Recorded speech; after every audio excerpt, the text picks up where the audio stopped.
Hello guys, welcome back to the channel. My name is Ocean and I am an English educator on the platform of An Academy. So बच्चों वाली आप सबको पता है कि आपका न्यू अकेडमिक ईयर या तो स्टार्ट हो चुका है या बस स्टार्ट होने ही वाला है और नया एकेडमिक ईयर है क्लास 10 इस साल होने वाले हैं बोर्ड एग्जाम्स जिसमें आपको थोड़ा ज्यादा फोकस करना पड़ता है, थोड़ी ज्यादा मेहनत करनी पड़ती है। एंड अभी तक जिस सब्जेक्ट को हर कोई अपने जीवन में हल्के में ले रहा था जो कि था इंग्लिश, अब उस सब्जेक्ट को भी तवज्जो देने की बारी आ गई है। And since I am your English teacher ocean ma'am on Unacademy, तो आज मैं आपको कुछ ऐसे टिप्स एंड ट्रिक्स देने वाली हूं जो कि आपको अपनी क्लास 10 की इंग्लिश प्रिपरेशन में स्टार्टिंग से ही करने हैं।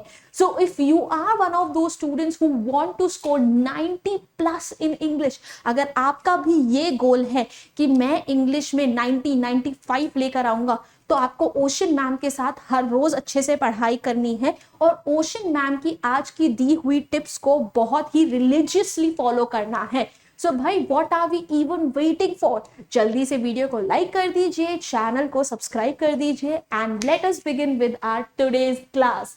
सो भाई इंग्लिश प्रिपरेशन के लिए सबसे पहला step what is it? Revise the topics common with class 10। आप अभी अभी क्लास 9 से आए हैं, विच मीन्स कि जो भी कुछ आपने क्लास 9 में पढ़ा है वो अभी बहुत फ्रेशली आपके माइंड में सेटल्ड है, आपको बहुत सारी चीजें याद है।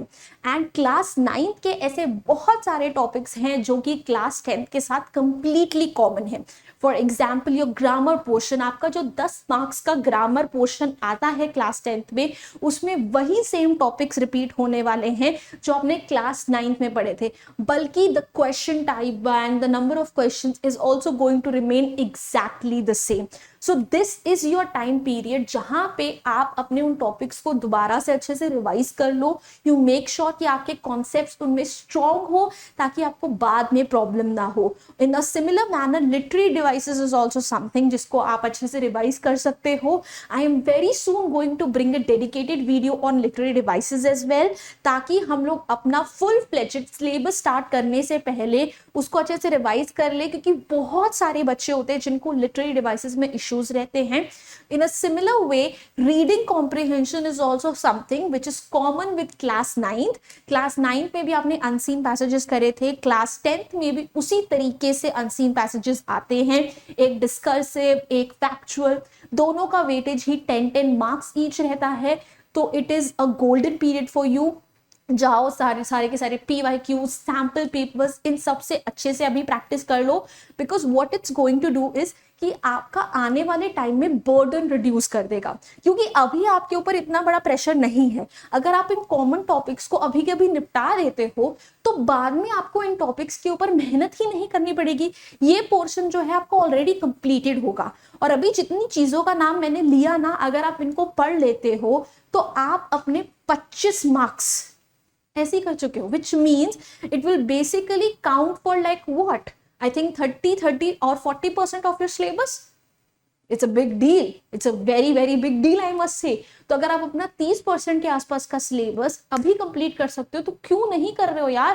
क्लास 9 में ऑलरेडी वो चीजें पढ़कर आए हो, बस उन्हें थोड़ा सा और अच्छे से पढ़ना है, कर लो, टाइम वेस्ट मत करो। Guys unbox the greatest offer of the year, जहां पे आपको पूरा पूरा 60% ऑफ मिल रहा है, वो भी सारे अनअकैडमी सब्सक्रिप्शंस पर ये ऑफर सिर्फ ना 27 मार्च तक ही वैलिड है। तो फटफट जाके अवेल कर लो, और अवेल करने के लिए कुछ नहीं करना है, बस OP05 कोड यूज करना है, तो जल्दी से वेस्ट जाके मत कर करो। लो। Now, moving on to the step number 2, identify your weak and strong points. देखो ये चीज बहुत बहुत ज्यादा जरूरी है। Self analysis is a step जो कि बहुत सारे बच्चे स्किप कर जाते हैं, जिसकी वजह से उनको कभी अपनी कमियों के बारे में पता नहीं चलता, उन्हें पता ही नहीं होता कि उन्हें किन चीजों पर वर्क करना है। सो भाई आपने अभी अभी क्लास 9 दिया है, right? It is not just for this specific subject, you can apply it for every subject as well। बल्कि पिछली टिप भी जो मैंने दी थी वो भी आप हर सब्जेक्ट के लिए अप्लाई करो। अभी के अभी बैठो, ठीक है, आप अपने क्लास 9 के मार्क्स देखो, आप अपनी टीचर से बात करो, पूछो कि आपने उनकी कॉपी चेक करी थी, ठीक है, उन्होंने आपकी कॉपी चेक करी थी आंसर शीट, तो उनको पता होगा कि where were the areas that you were lacking. Specially English में सेक्शन सेम रहेंगे, reading section, writing section, literature section, right. बस राइटिंग सेक्शन में जो है उसमें आपके टॉपिक्स बदल जाएंगे और ग्रामर सेक्शन भी डिटो सेम है। So your school teacher, your subject teacher is the best source to tell you कि which are the areas where you need to work more and which are the areas which are your strong points, and once you know them, आपको पता है फिर कहाँ पे आपको ज्यादा focus करना है, कहाँ पे आप अगर थोड़ा कम फोकस भी करोगे तो चलता है।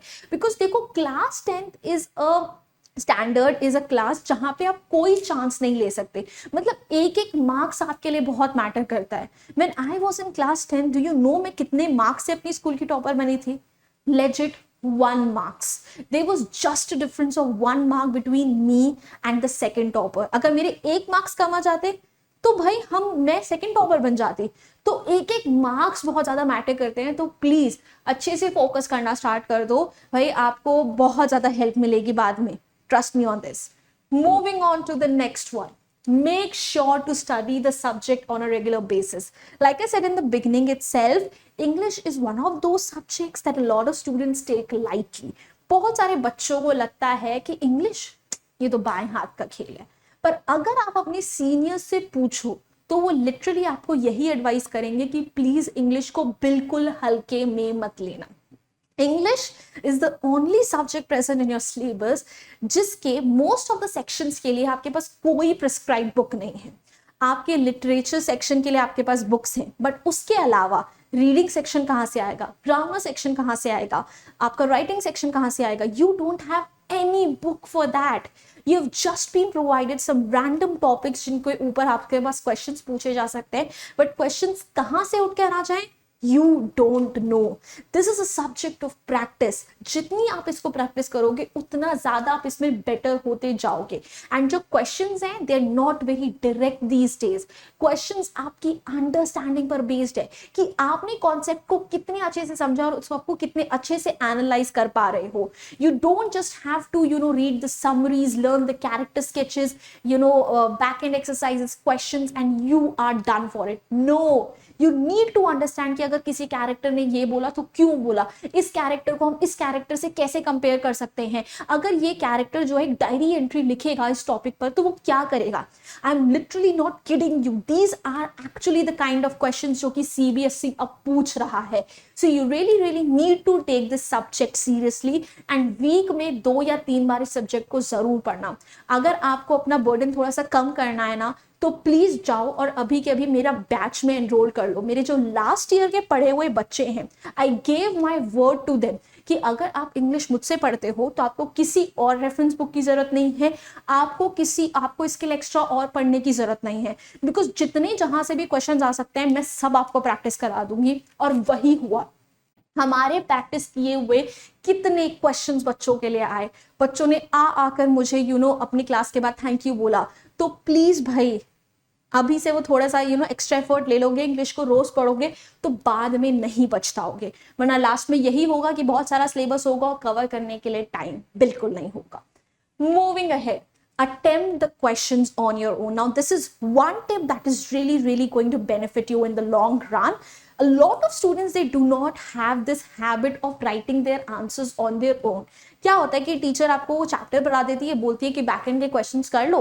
कई सारे बच्चे नहीं करते हैं, जो बच्चे करते हैं तो वो गूगल से आंसर कॉपी कर लेते हैं and they are done with it. And problem क्या होती है कि जब आप एग्जाम में बैठते हो तो क्वेश्चन आपके बैक एंड से उठकर नहीं आते, क्वेश्चन कहीं से भी उठकर आ जाते हैं, and a lot of students they end up making a lot of grammatical errors when you have to write the answers on your own.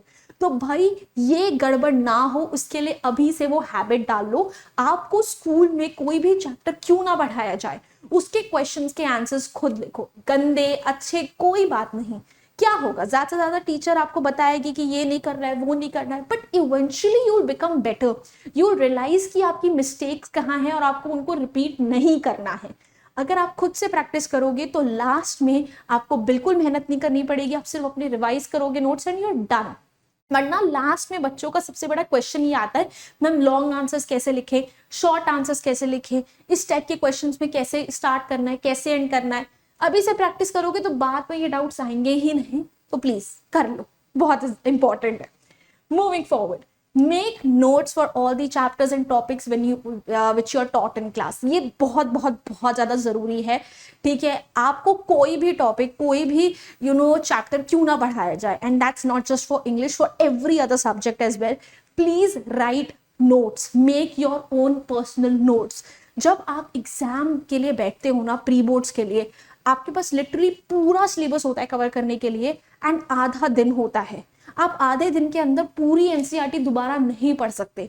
उस टाइम के आपके ये नोट्स ही हैं जो आपको कम टाइम में सब कुछ रिवाइज करने में हेल्प करते हैं। और अगर आप अनअकैडमी का सब्सक्रिप्शन लेते हो तो वहां पे तो सारे टीचर्स के आपको पर्सनल हैंड रिटन नोट्स मिलते हैं, जिससे आपके नोट्स बनाने की मेहनत भी कम हो जाती है। बट ये नोट्स होने बहुत ज्यादा जरूरी है, बिकॉज एग्जाम से पहले आप इंग्लिश के 30 चैप्टर बैठ के थोड़ी पढ़ोगे। आप हर एक टॉपिक के लिए अलग अलग रिसर्च करने थोड़ी बैठोगे कि हाँ टेंसेस के रूल्स क्या है, सब्जेक्ट वर्ब एग्रीमेंट के रूल्स क्या है।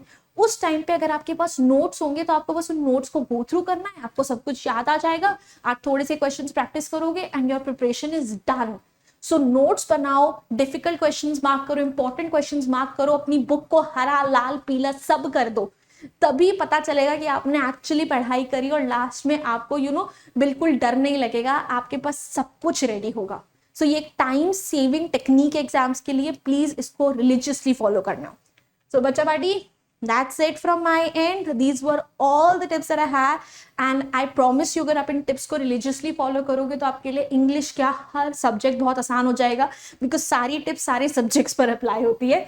एंड भाई अगर आप लोगों ने अभी भी अनअकैडमी का सब्सक्रिप्शन नहीं है, ले लियो, नहीं लिया तो ले लो, बहुत अमेजिंग ऑफर्स चल रहे हैं। ओशन मैम को अनअकैडमी में फॉलो करो ताकि आप उनके और भी क्लासेस में आ सको, बहुत अमेजिंग क्लासेस होती है हमारी। एंड भाई that's it for my and. अगर आपको वीडियो अच्छी लगी है, hit the like button, share it with your friends, and do not forget to subscribe to our channel. I'll see you guys very soon. Until then, bye bye, hasta la vista, फिर मिलेंगे पढ़ते पढ़ते, bye guys. Unacademy. Let's crack it.